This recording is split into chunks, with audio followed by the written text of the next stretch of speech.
صلح کی جتنی کوششیں ہوئی سب ناکام رہی اور شہر حرام کے ختم ہونے میں فریقین پوری قوت کے ساتھ میدان میں اتر آئے اور خونریز جنگ شروع ہو گئی، جس کا سلسلہ کئی مہینے تک جاری رہا۔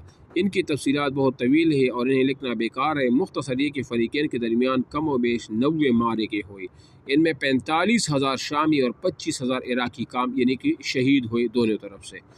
ہزاروں عورتیں وہ بیوہ، لاکھوں بچے یتیم ہو گئے۔ درمیان میں مردوں کی تجہیز و تکفین کے لیے ایک اور دو دن جنگ ملتوی وہ ہوتی رہتی تھی، ٹھیک ہے نا۔ یہ اتنی وہ یعنی کہ آپ اندازہ کریں کہ 45,000 شامی اور 25,000 عراقی اس میں وہ شہید ہو گئے۔ لیلۃ الحریر کی فیصلہ کن جنگ۔ ان تمام لڑائیوں میں فریقین نے نہایت پامردی استقلال کے ساتھ مقابلہ کیا۔ دونوں کا پلہ قریب برابر تھا۔ لیلۃ الحریر کا آخری معرکہ بڑا خونریز تھا۔ اس میں رات دن مسلسل جنگ ہوتی رہی۔ میدان جنگ میں کئی کشتوں کی انبار لگ گئی اور ہر طرف خون کی ندیاں بہہ نکلی۔ دوسرے دن صبح کو مردوں کی تجہیز اور تکفین کے لیے جنگ ملتوی ہو گئی۔ اس سے فراغت کے بعد حضرت علی نے پھر تیاریاں شروع کر دی۔ اس معرکہ سے پہلے کی لڑائیوں میں فریقین کا پلہ برابر رہا تھا، لیکن لیلۃ الحریر کی خونریز معرکہ میں شامی کمزور پڑ گئے تھے اور عراقی بھی مسلسل جنگ سے گھبرا گئے تھے، اور دونوں فریق عاقبت اندیش لوگوں کو نظر آ رہا تھا کہ اگر یہ خونریز جنگ قائم رہی تو مسلمانوں کی قوت تباہ ہو جائے گی اور ان میں غیر مسلموں کے مقابلہ کی طاقت باقی نہ رہے گی۔ چنانچہ امیر معاویہ نے کہا کہ اگر یہ جنگ قائم رہی تو رومی شام سے ہمارے اہل و عیال کو قید کر لیں گے اور فارس کے اور دہقان عراقیوں کے بال بچوں کو پکڑ کر لے جائیں گے۔ علوی فوج کے ایک مدبر سردار اشعث بن قیس کندی نے یہ بھی خطرہ محسوس کیا اور اپنی جماعت سے کہا کہ گزشتہ خونریز جنگ کے بعد اگر آئندہ پھر جنگ ہوئی تو عرب تباہ ہو جائے گا اور ہماری عظمت اور حرمت اٹھ جائے گی۔ لیکن حضرت علی کو اس کا پورا اندازہ ہو گیا تھا کہ اب شامی کو کوئی دم میں میدان چھوڑنا چاہتے ہیں، اس لیے لیلۃ الحریر کے صبح کو اپنی فوج کے سامنے ایک پرجوش تقریر کی اور کہا کہ لوگو، اب جنگ آخری حد کو پہنچ چکی ہے، تمہارا حریف آخری سانسیں لے رہا ہے، فیصلہ کن جنگ کے لیے تیار ہو جاؤ۔ عمر بن العاص کی ایک تدبیر اور علوی فوج میں اختلاف۔ اب یہاں پر یہ جو ہے نا، آواز آ رہی ہے میری نا آپ لوگوں کو، یہ جو جگہ یہ جو وہ وجہ وہ بتا رہے ہیں، ٹھیک ہے نا۔ امیر معاویہ کو بھی اپنی فوجی حالات کا اندازہ ہو چکا تھا۔ انہوں نے عمر بن العاص سے مشورہ کیا۔ انہوں نے کہا ایسے وقت کے لیے میں نے پہلے سے یہ تدبیر سوچ رکھی تھی کہ ہم لوگ قرآن کو حکم بنانے کا دعوت دیں۔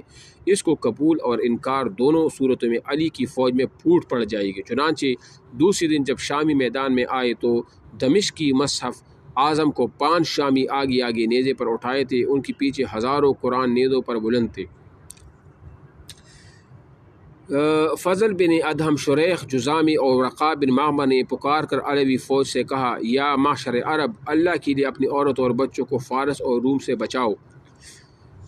اگر شامی ختم ہو گئے تو رومیوں سے شام کی حفاظت کون کرے گا، اور عراقی فنا ہو گئے تو اہل عجم سے عراق کو کون بچائے گا؟ آؤ ہم تم قرآن کو حکم مان لے، اس کا فیصلہ ہم دونوں کے لیے واجب التسلیم ہو۔ یہ تدبیر کارگر ثابت ہوئی۔ حضرت علی ان کی فوج کے بعد دوسری عاقبت اندیش افسروں نے مخالفت کی۔ حضرت علی نے فرمایا کہ یہ محض فریب ہے، لیکن ایک بڑی جماعت پر یہ جادو چل گیا۔ اس نے کہا کہ شامیوں کو اسی کتاب کا پابند بنانے کے لیے تو ہم ان سے لڑ رہے تھے، اب جب وہ خود ہمیں اس کی دعوت دیتے ہیں تو ہم ان سے انکار نہیں کر سکتے۔ بعض لوگوں نے یہاں تک کہا کہ اگر آپ نے قرآن کو حکم ماننے سے انکار کیا تو ہم آپ سے لڑیں گے۔ کس کو کہا؟ حضرت علی کو کہا، اور آپ کو بھی عثمان کے پاس پہنچا دیں گے۔ دوسری طرف امیر معاویہ نے اعلان کرا دیا کہ جنگ بہت طول کھینچ گئی ہے، ہم میں سے ہر فریق اپنے کو حق اور دوسرے کو باطل تصور کرتا ہے، اس جھگڑے کو چکانے کے لیے ہم نے قرآن کو حکم یعنی فیصلہ ماننے کی دعوت دی ہے، اگر اسے وہ لوگ قبول کرے تو فبہا، ٹھیک ہے، ورنہ پھر ہماری حجت تمام ہو چکی۔ اس اعلان کے ساتھ حضرت علی کو بھی لکھا کہ اس خونریزی کا مواخذہ میرے اور تمہارے سر ہے، اب تم کو اس کی بند کرنے، الفت اور محبت قائم کرنے اور بغض و غنات کو بلا دینے کی دعوت وہ دے دیتا ہوں، ٹھیک ہے۔ تحکیم کی تجویز اور حکم کا انتخاب۔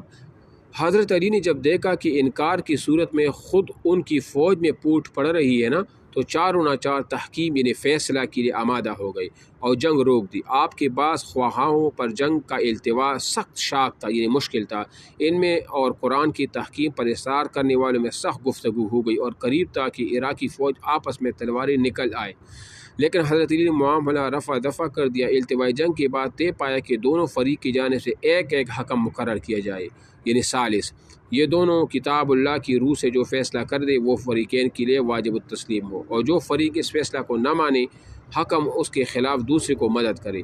اس قرارداد کے بعد شامیوں نے عمرو بن العاص کو اپنا حکم بنایا۔ حضرت علی کی جماعت میں سے ان لوگوں نے جو تحکیم کی حمایت میں تھے اپنی جانب سے حضرت ابو موسیٰ اشعری کا نام پیش کیا۔